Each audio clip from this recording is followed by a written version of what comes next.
Бисмиллахир-рахманир-рахим. Мээримдүү ырайымдуу боорукер Аллах Тааланын аты менен баштайбыз. Аллах Таалага чексиз мактоо шүгүрлөр болсун. Ушул күнгө жеткирип, Рамазан айын жашаттырып аткан Кудай Таалага миң мерте шүгүрлөр болсун.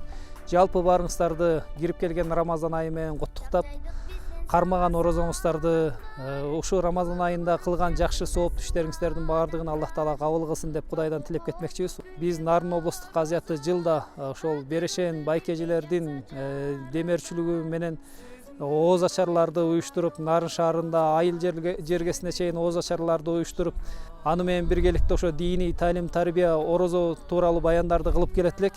Быйыл тилекке каршы өзгөчө абалга байланыштуу андай иш-чараларды уюштура албай калдык. Ошого карабастан пайгамбар саллаллаху алейхи вассаламдын бир курма болсо дагы ооз ачыргыла деген хадистерин туу тутуп, Нарын облустук казыяты үй бүлөлүк ооз ачар пакетин уюштуруп жатабыз. Bir paketin narkı 500 сомдук. İçinde майрамдык маанайды тартуулаган таттуу тармек бар. Бул ооз ачарлык пакеттерди Нарын облустук казыятынын кызматкерлери ар бир үйгө жеткирип беришмекчи. Bir gün gözlerimemdir gümüştün, Allah Taala jolugандай gülüstün. Peyli taza adamdardı bucактап, периштелер жерге түшөт бийиктен.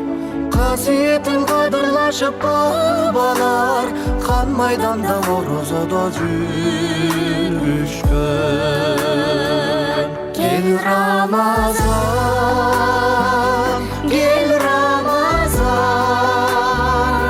кетпе бизден сен Рамазан. Аллах сыйган колдарына арайянды бер Рамазан. Кел Рамазан, кел Рамазан, кетпе бизден сен Рамазан. Аллах сыйган. Кимде ким ушундай улуу ооз ачарлык соопко ээ болом дегисе, Нарын облустук казыяты менен байланышса болот. Төмөнкү номерлер аркылуу. Бер Рамазан.